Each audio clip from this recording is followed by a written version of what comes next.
mentioned, and some of the person who really helping that project also is mentioned. This construction of this sort of monastery, not just mere monastery, but actually learning center. It is very good. This center will be learning center. And also not only just Buddhism, but a center where more dialogue often. So since this is a monastic institution, so Buddhist religion also involved, but mainly Buddhist philosophy and Buddhist science, dialogue with other traditions, including scientists. That can be useful. In particular, the location, California, actually, I think multicultural, multi-faith. Right? So this can be one sort of small contribution, enrich already sort of that kind of nature, like that. So that's my view. And meantime, I also mentioned there that those donors have every right to check very detailed whether this small monk, whether you see utilized properly or not, must check. Although I can assure, I think he, as a Buddhist monk, I think kasure. I have no danger of corruption. But even then, I think it's important to check from time to time.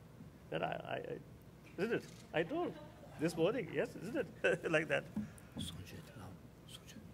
That way. Oh. So, thank you very much. So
Hello.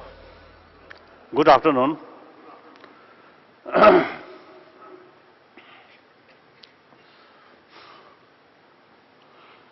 Indeed, I am very happy once more here.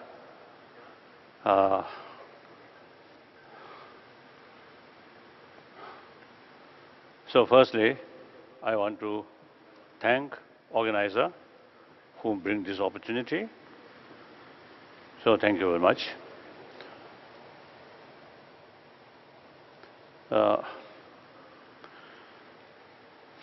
Now here in this hall, people, different dress, some different costume,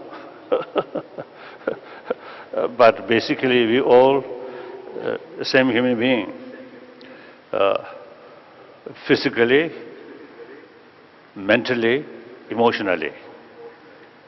And then more important, everyone have the feeling of self, I. With that, and also the feeling of pains and pleasure, also there, no differences.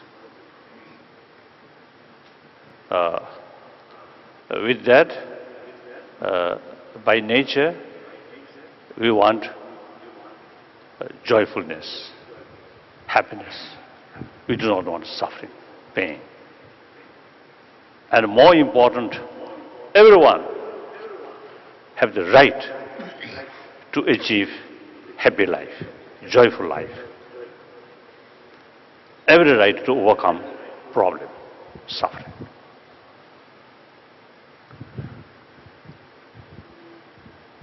So, the very purpose of different religious tradition, same, to lessen these suffering or problems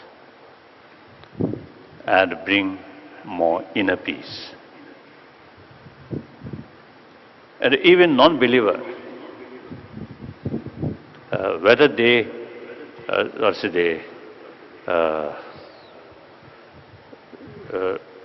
clearly recognize or not, but by nature, non-believer also want peaceful mind, more calm mind.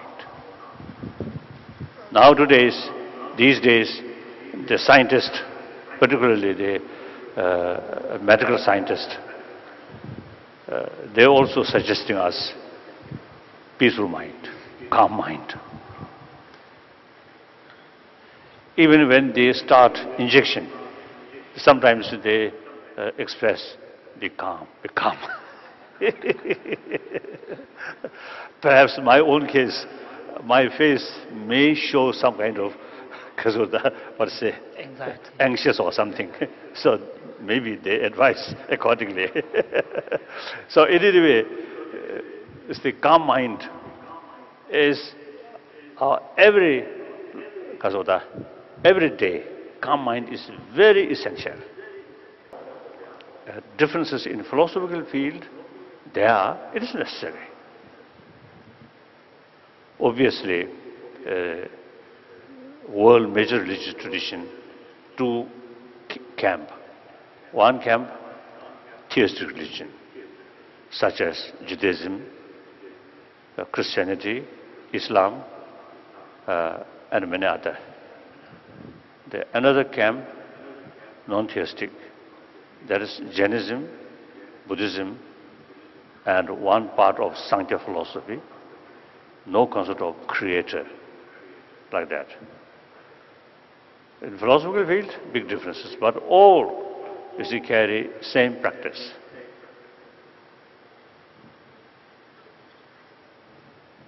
So it is really, I think, useful.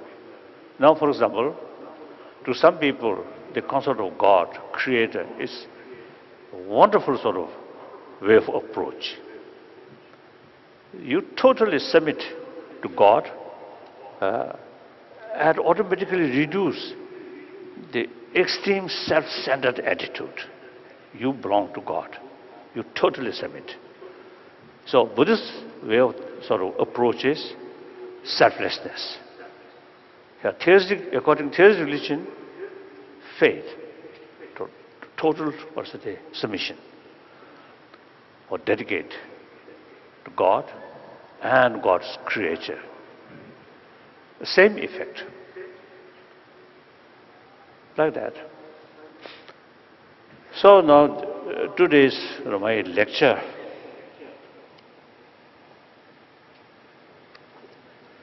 the 8 verses. You see this, except you see few points, there is something common for all major religious traditions, major religious practitioners.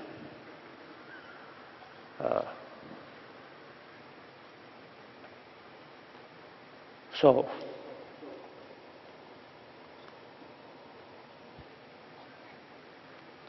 usually when we have sort of sufficient time, then few sort of say the prayers or sentences usually should be chanting. Now today, no time, so not necessary.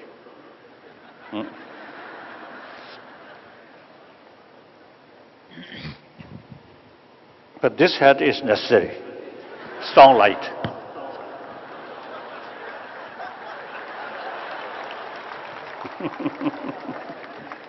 So we will now begin reading from the text, the first stanza which reads, with a determination to achieve the highest aim, and so on.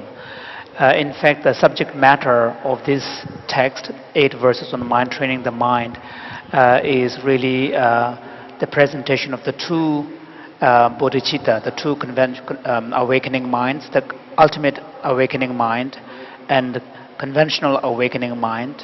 In other words, the subject matter is constituted by the vast aspects of the path and the profound aspect of the path. Now, the vast aspect of the path and profound aspect of the path related to the realization of merit and wisdom, as, for example, Nagarjuna, in one of the aspirations at the end of his text, explains how when he dedicates the merit of the composition, he says that may by the virtue of composing this text, all beings on the basis of perfecting the two accumulations of merit and wisdom attain the highest aim, which is the embodiment of the two Buddha bodies, the form embodiment of Buddha and the wisdom embodiment of Buddha. So, and the